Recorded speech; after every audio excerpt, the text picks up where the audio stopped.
Bismillahirrahmanirrahim. Assalamu alaikum, friends.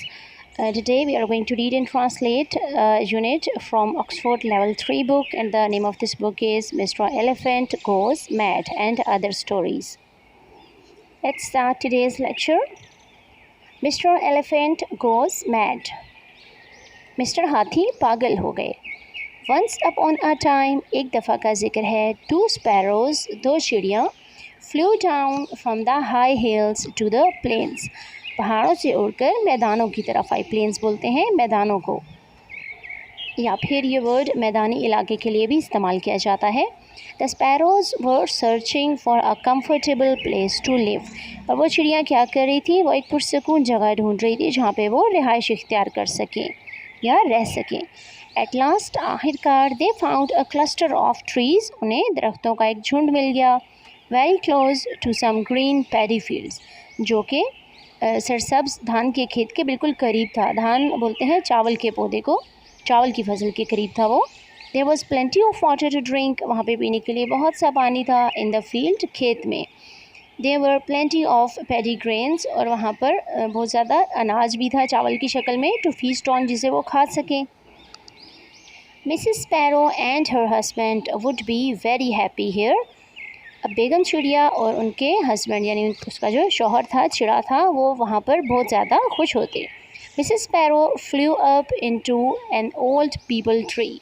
अब वहाँ पे जो बेगम चिड़िया थी वो उड़ी और पुराने से एक पीपल के दरख्त पर गई. It was not an old people tree. Mister and Mrs sparrow were still quite young. यहाँ पे जो इसकी सेम साउंड की वजह से पीपल और पीपल को मिक्स किया जा रहा है कि बच्चे इसमें कंफ्यूज ना हो जाए. पीपल ट्री मेन जो दरख्त है वो पीपल का दरख्त था, और पीपल लोगों को भी बोलते हैं. सेकंड जो यूज़ हुआ है तो वहाँ पे बताया जा रहा है कि ये दोनों जो लोग थे, चिड़ा और चिड़िया, ये बूढ़े नहीं थे, ये एक यंग कपल था. This will make a good home, said Mrs sparrow. बेगम चिड़िया ने कहा, ये एक अच्छा घर बनेगा. Yes, said Mr sparrow. मियाँ चिड़ी ने कहा, हाँ. Look, there is a hole in this branch. देखो, इस शाख में एक सुराख है. It must be an old nest. ये एक पुराना घोंसला हो सकता है. A woodpecker or barbet must have made it. अब उन्होंने गेस करने की कोशिश की कि ये किसने बनाया होगा, तो वो ऑप्शन देते हैं कि हो सकता है खुद ने बनाया हो, या फिर बाबट बोलते हैं ये चिड़िया की ही एक टाइप है कि इस किस्म की चिड़िया ने इसको बनाया होगा. We shall build our own nest, Twitter said Mrs. Sparrow. बेगम चिड़िया ने कहा, ट्विटर इलॉन मस्क वाला ट्विटर नहीं है, ये ट्विटर है उसके हस्बैंड का नाम. तो ये उसको बुलाती है और कहती है, ओ ट्विटर, हम अपना घोंसला बनाएंगे.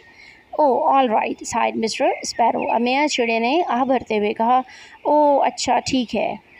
It was now spring and the days were crisp and clear. अब ये बाहर का मौसम था और दिन बहुत चमकदार थे, यानी इस दिन में बादल भी नहीं थे और बारिश वगैरह भी नहीं थी. बिल्कुल साफ़ सुथरे दिन थे और चमकीले दिन थे रोशनी की वजह से, ऐसा कहा गया. Mrs sparrow go down to work right away. और बेगम चिड़िया ने उसी वक्त नीचे उतर कर काम करना शुरू कर दिया, क्योंकि वो हवा में उड़ रहे थे. She flitted about the place. वो उस जगह के इर्द गिर्द उड़ी. She collected little twigs. उसने छोटे छोटे तिनके इकट्ठे किए. She picked up long grasses. उसने लंबा लंबा घास इकट्ठा किया. She pecked away at leaves. उसने पत्तों को भी इकट्ठा किया. To shape them. उनको शेप देने के लिए, उनकी साख्त को तब्दील करने के लिए. And soften their sharp edges. और उनके तेज़ जो किनारे थे उनको नरम करने के लिए. She chased colourful feathers. और चेज़ का मतलब होता है पीछा करना. तो हवा में जो पंख उड़ रहे होते हैं मुख्तलिफ़ जानवरों के, परिंदों के, तो उसने उनका भी पीछा किया. That she found floating on the breeze, जो कि हवा में उड़ रहे थे. She worked very hard. उसने बहुत मेहनत की. Building a cosy nest. एक बहुत आरामदेह पुरसकून घोंसला बनाने के लिए. Mr sparrow helped too. मियाँ चिड़ी ने भी मदद की. Well, sometimes he did not work as hard as busy Mrs sparrow. लेकिन बाज़ औक़ात क्या होता कि वो इतनी ज़्यादा मेहनत नहीं करता था जितनी बेगम चिड़िया कर रही थी. He puffed out his chest feathers. वो अपने छाती के जो पंख थे उनको फुला लेता. एंड सेड, और कहता, he had important task to do. उसके करने के लिए बहुत ज़रूरी और बहुत अहम काम है. I have to guard the nest, he informed Mrs. Sparrow importantly. उसे बहुत अहमियत देते हुए बेगम चिड़िया को ये मालूमात फ़राहम की या उसको बताया कि वो घोंसले की हिफाजत करेगा. उसने घोंसले की हिफाजत करनी है, ये उसका काम है. We won't have a nest at all if you don't help, Twitter, said Mrs. Sparrow. बेगम चिड़िया ने कहा, ट्विटर, अगर तुम मदद नहीं करोगे तो हमारे पास घोंसला ही नहीं होगा. Oh, all right, sighed Mr. Sparrow. अब मियाँ चिड़िया ने आह भरते हुए कहा, ओह अच्छा ठीक है.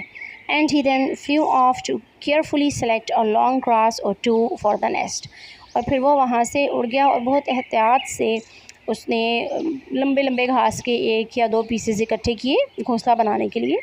Mister and Mrs sparrows nest was ready at last. अब मियाँ चिड़िया और बेगम चिड़िया का जो घोंसला था वो आखिरकार तैयार हो गया. It had been built in a hole on a long low branch. अब ये बहुत लंबी सी नीची शाख थी जिस पर उन्होंने घोंसला बनाया और वो उन्होंने उस सुराख में बनाया. It hung very close to a paddy field. और ये जो शाख थी वो धान के खेत के बिल्कुल नज़दीक की तरफ लटकी हुई थी. There was just the right amount of sunshine and shade for the nest. और वहाँ पे बिल्कुल सही मिकदार में सूरज की रोशनी भी लगती थी और वहाँ पर साया भी जितना उनको ज़रूरत था उतना ही आता था. Mrs sparrow settle down in the nest. अब बेगम चिड़िया घोंसले में बैठ गई and felt warm and happy. और उसने अपना आपको बहुत गर्म और खुश महसूस करना शुरू किया. She made sweet bird sounds. उसने परिंदों की जैसी सुरीली आवाज़ होती है वैसी आवाज़ निकालना शुरू की. ऑल डे लॉन्ग, सारा दिन, यानी वो घोंसले में बैठ के सारा दिन चूँ चूँ की आवाज़ निकालती रहती. सम डेज लेटर, कुछ दिनों के बाद, मिसेस स्पैरो लेड 4 eggs इन हर स्नग नेस्ट. स्नग बोलते हैं बहुत कोजी, कंफर्टेबल और पुरसकून जगह को. तो कुछ दिनों के बाद बेगम चिड़िया ने अपने उस पुरसकून और आरामदेह घोंसले के अंदर 4 अंडे दिए. The eggs were pale green. Pale बोलते हैं येलोइश शेड के साथ जो कलर होता है, और ग्रीन यानी इन दोनों का मिक्सचर था. उसका जो एग का कलर था लिटिल वाइट, जो जिसमें थोड़ा बहुत सफ़ेदी भी नज़र आती थी, वाइट कलर भी नज़र आता था. And they were spotted. और उन पर छोटे छोटे डॉट लगे हुए थे, स्पॉट्स थे, निशान थे. With brown marks here and there, जो कि ब्राउन कलर के थे और वो थोड़े से फासले पर एक दूसरे से कुछ कुछ जगहों पर लगे हुए थे. दे वर सिंपली लवली. और अगर आसान अल्फाज में कहें तो ये बहुत खूबसूरत अंडे थे. Oh Twitter, she chirped, do come and look, we have 4 beautiful eggs. अब यहाँ पे बेगम चिड़िया ट्विटर को बुलाती है और अपनी आवाज़ में उससे कहती है कि जल्दी आओ और देखो, वी हैव 4 ब्यूटीफुल एग्स, हमारे 4 खूबसूरत अंडे. हाउ लकी वी आर, हम कितने खुशकिस्मत हैं. Mister sparrow came and inspected the eggs. अब मियाँ चिड़ा वहाँ पर आया और उसने अंडों का मुआयना किया. दे आर इंडीड लवली, ये बेशक खूबसूरत हैं. ही सेड, उसने कहा. I will fly off now, अब मैं उड़ जाऊँ. I will find the best place to get some food for our little sparrows when they hatch. ये बात चिड़ी ने कही कि मैं बेहतरीन जगह ढूंढूंगा जहाँ से इन अंडों में से बच्चे निकलने के बाद मैं खुराक लेकर आ सकूँगा. You do that, said Mrs sparrow. अब बेगम चिड़िया ने कहा कि हाँ तुम ये करो. As she settle down on her eggs, जब वो अपने अंडों पर बैठ रही थी. Mr sparrow worked much harder after that. इसके बाद मियाँ चिड़ी ने बहुत ज़्यादा मेहनत की, बहुत सख्त मेहनत की. ऑल वेंट वेल, सब कुछ ठीक जा रहा था. फॉर अ फ्यू डेज़, कुछ दिनों के लिए, चंद दिनों के लिए. देन वन मॉर्निंग, फिर एक सुबह, when mister sparrow was away, जब मियाँ चिड़ा घोंसले से दूर था, Mrs sparrow heard a loud rumble. अब बेगम चिड़िया को बहुत ज़ोर की आवाज़ आई. रंबल बोलते हैं गड़गड़ाहट को, तो उसको बहुत ऐसी ज़ोर की आवाज़ आई किसी चीज़ के गड़गड़ाने की. जस्ट लाइक थंडर, जैसे बिजली चमक रही हो. द ग्राउंड शोक, ज़मीन हिली. द ट्री शोक, दरख्त हिले. द ब्रांच शोक, और शाख भी हिलने लगी. एंड मिसेस स्पैरो शोक, और जो बेगम चिड़िया अपने घोंसले में थी वो भी हिलने लगी. Then out of the trees, फिर दरख्तों में से, came a very large elephant, एक बहुत बड़ा सा हाथी बाहर आया. The elephant swayed from side to side, वो एक तरफ से दूसरी तरफ हिलते हुए चल रहा था. थम्प थम्प थम्प, ये उसके चलने की आवाज़ है. He came closer and closer, वो करीब और करीब आता जा रहा था.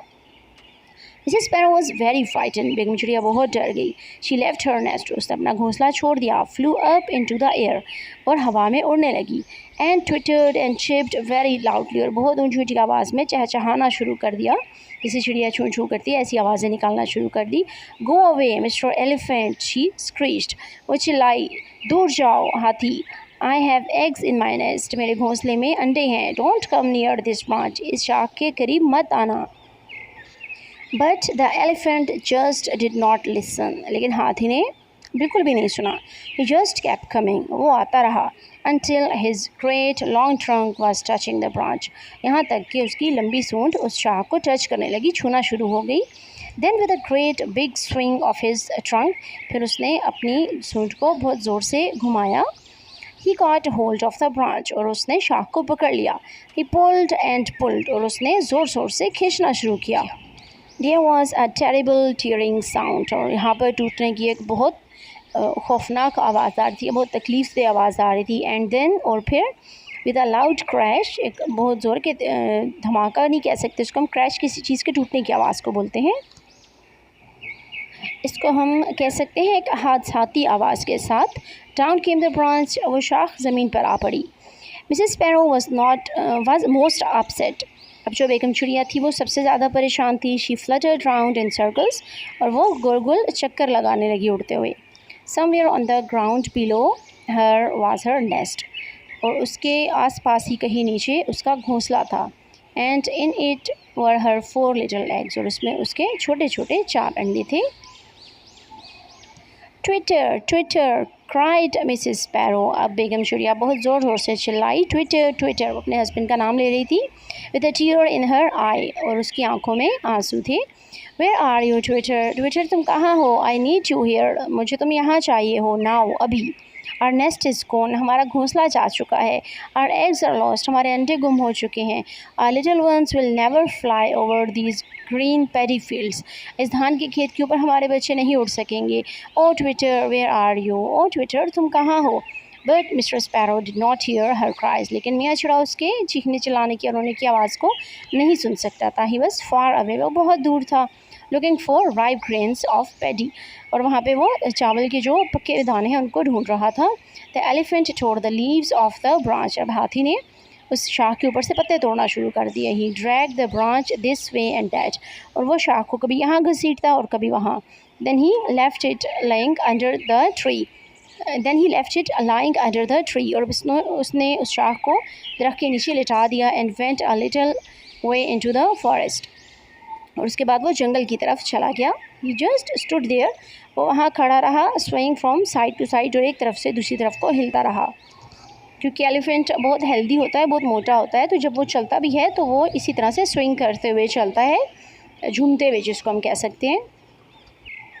When Mr. Sparrow did get back, जब मियाँ चिड़े वहाँ पर वापस आए, he too was most upset, वो भी बहुत उदास थे। He and Mrs. Sparrow flew down to the branch, अब वो और बेगम चिड़िया उड़ते हुए शाख के नज़दीक गए। They hopped this way and that, hop का मतलब होता है छोटी छोटी छलांगे लगाते हुए चलना, तो वो कभी यहाँ पर होप कर रहे थे, कभी वहाँ पर उछल रहे थे। And searched all over and under the leaves, और उन्होंने हर तरफ उन पत्तों के नीचे भी ढूंढा। And then they discovered their nest, आखिरकार उन्हें अपना घोंसला मिल गया। हाउ हैप्पी दे वर, वो कितने खुश थे। The nest was quite safe, वो घोंसला काफ़ी महफूज था। स्टिल इन द होल, और उस सुराख में था। मेड बाय द वुड पैकर, जो कि वुड पैकर यानी हुदहुद ने बनाया था। But the best thing of all was that the 4 eggs were safe too, लेकिन सबसे ज़्यादा खुशी की या सबसे ज़्यादा अच्छी बात ये थी कि वो चारों अंडे भी महफूज थे। That big ugly elephant did this, उस बड़े बदसूरत हाथी ने ये किया। said Mrs. Sparrow, अब ये बात बेगम चिड़िया ने कही। Sometimes said Mr. Sparrow, this is what happens to small and the weak, अब मियाँ चिड़े ने इसको एक्सप्लेन करते हुए कहा कि हाँ, बाज़ औक़ात जो लोग कमज़ोर या छोटे होते हैं उनके साथ ऐसा ही होता है। We are small and weak, हम छोटे हैं और कमज़ोर हैं। That elephant is a big and strong animal, और हाथी एक बड़ा और ताकतवर जानवर है। He is better than us, वो हमसे बेहतर है। और at least he thinks he is, या कम अज़ कम उसको तो ऐसा लगता ही है कि वो हमसे बेहतर है। Oh really, said Mrs sparrow, अब बेगम चिड़िया ने कहा, ओह वाकई, आई हैव अ प्लान, मेरे पास एक मंसूबा है। We can teach Mr elephant to be kinder to small animals, हम उस हाथी को सिखा सकते हैं कि छोटे जानवरों के साथ किस तरह मेहरबानी से पेश आते हैं। And how are we going to do that, asked Mr sparrow, अब मियाँ चिड़िया ने कहा कि हम ये कैसे करेंगे। वेट एंड सी, देखो, इंतज़ार करो और देखो। सेड मिसेस स्पैरो, बेगम चिड़िया ने यह बात कही कि तुम बस देखो और इंतज़ार करो। आई हैव अ प्लान, मेरे पास एक मंसूबा है। I am going to ask my friends, मैं अपने दोस्तों से कहूँगी या उनसे मदद लूँगी, अपने दोस्तों की मदद लूँगी। This was the end of this lecture. Hope you like it. Thank you for watching.